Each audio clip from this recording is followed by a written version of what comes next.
The cabinet ministers, the heads of missions, members of the diplomatic corps, heads of international and regional agencies, members of the civil societies, distinguished guests, representatives of the media, ladies and gentlemen. Bula Vinaka, and a very good afternoon to you all.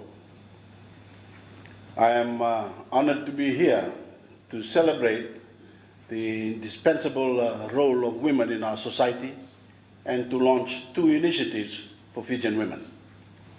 The global theme for International Women's Day is Be Bold for Change. And I'm proud to say that the initiatives we launched today are designed to encourage Fijian women to be bold, to seize control of their lives, their health, and their economic well-being.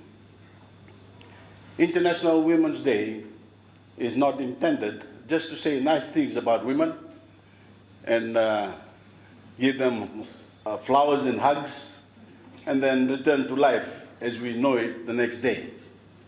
It is not a time to talk in patronizing tones about how we love our mothers, our sisters, our daughters, our wives, and sweethearts.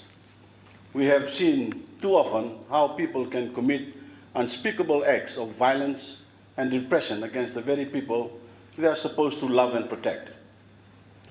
No, this is a time to appreciate the contribution of women to society on equal terms.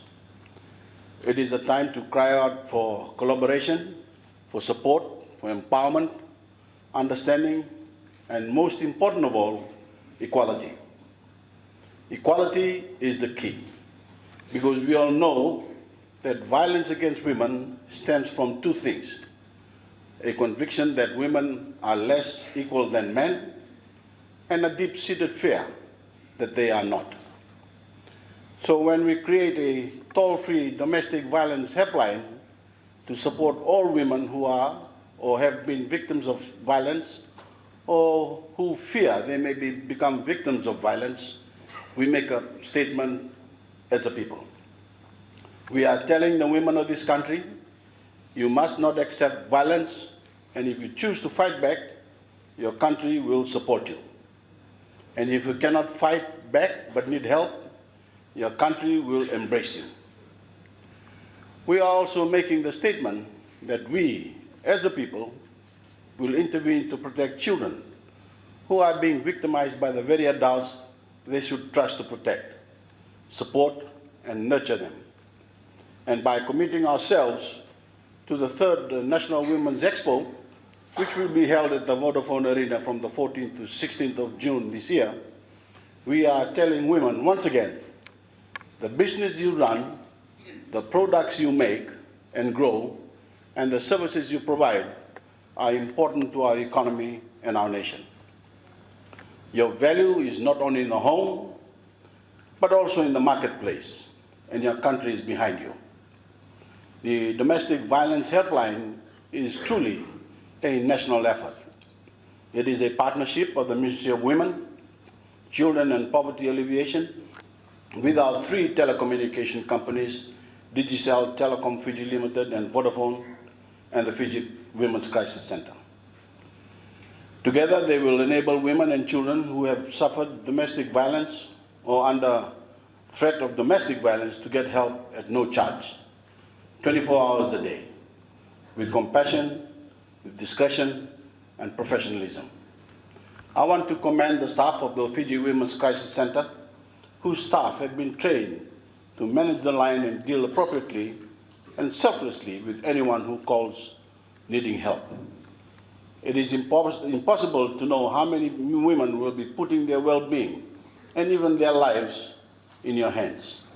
It is a great responsibility and a great calling, and your reward will come every time you help someone get herself out of a dangerous situation, every time you help a woman who has been beaten or raped find justice. And I want to thank and congratulate Telecom Fiji Limited, Vodafone, and Digicel for making the domestic violence helpline a reality. You are doing this because it is right, and our nation is grateful. Ladies and gentlemen, we all know that domestic violence in Fiji is far too common.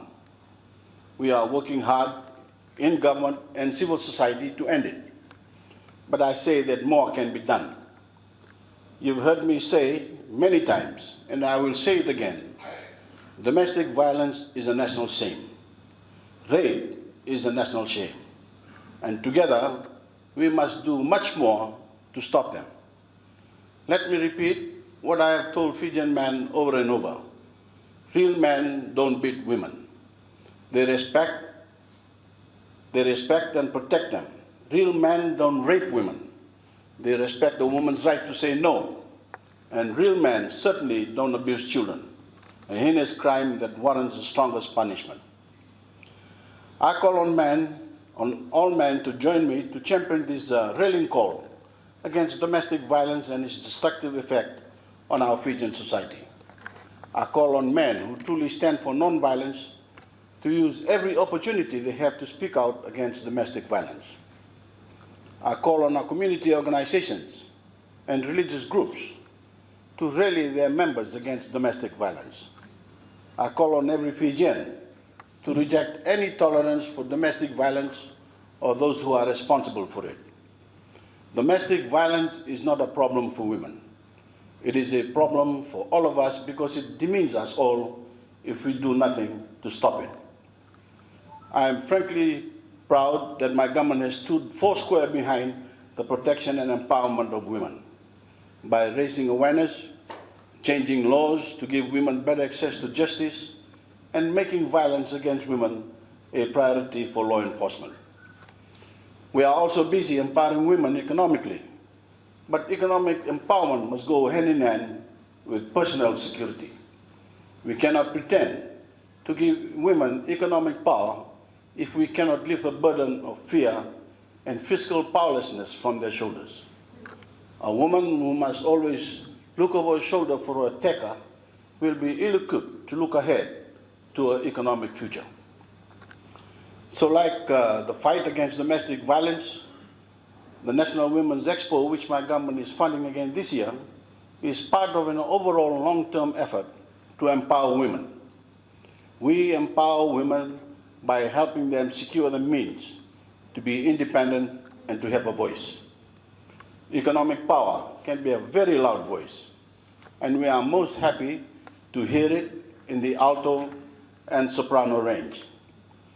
It is only right, then, that this year's National Women's Expo will run under the theme, Be Empowered, Be the Change.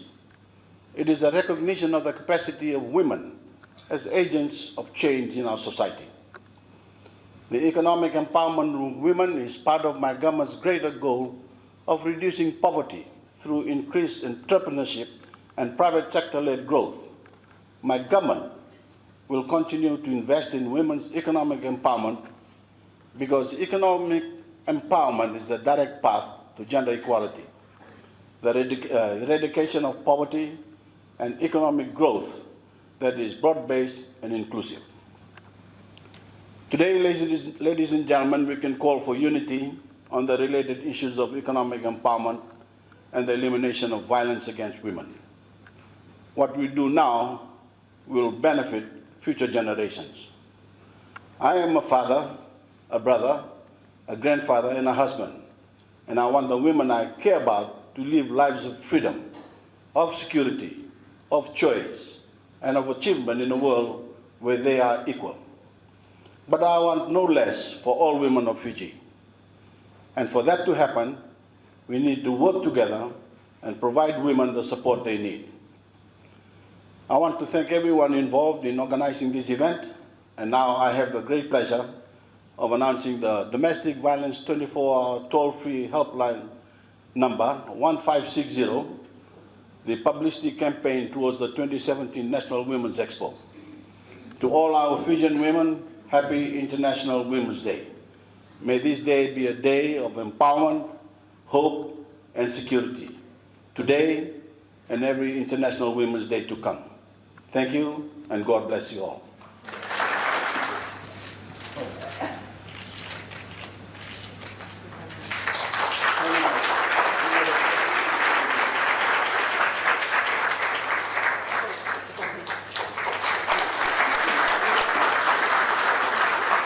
Korean as fine, as white as you can. For the phone to ring, I was worried that we might hear you have insufficient funds. This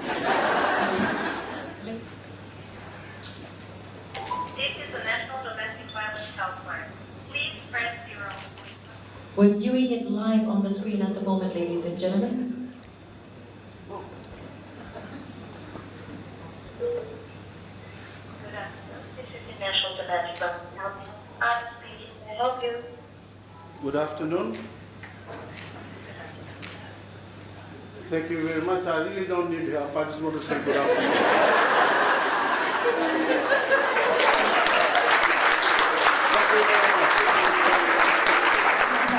Ladies and gentlemen, I can see it from here, so you know, and I want to assure you that it's happening. Give them a round of applause. Thank you.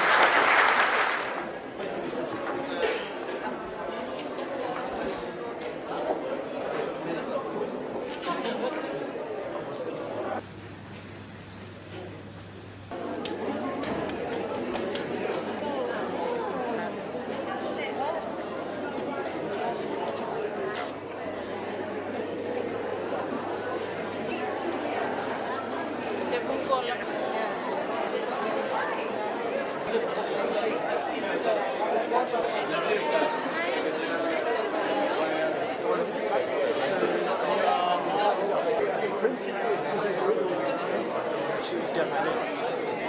She was signed here in headquarters.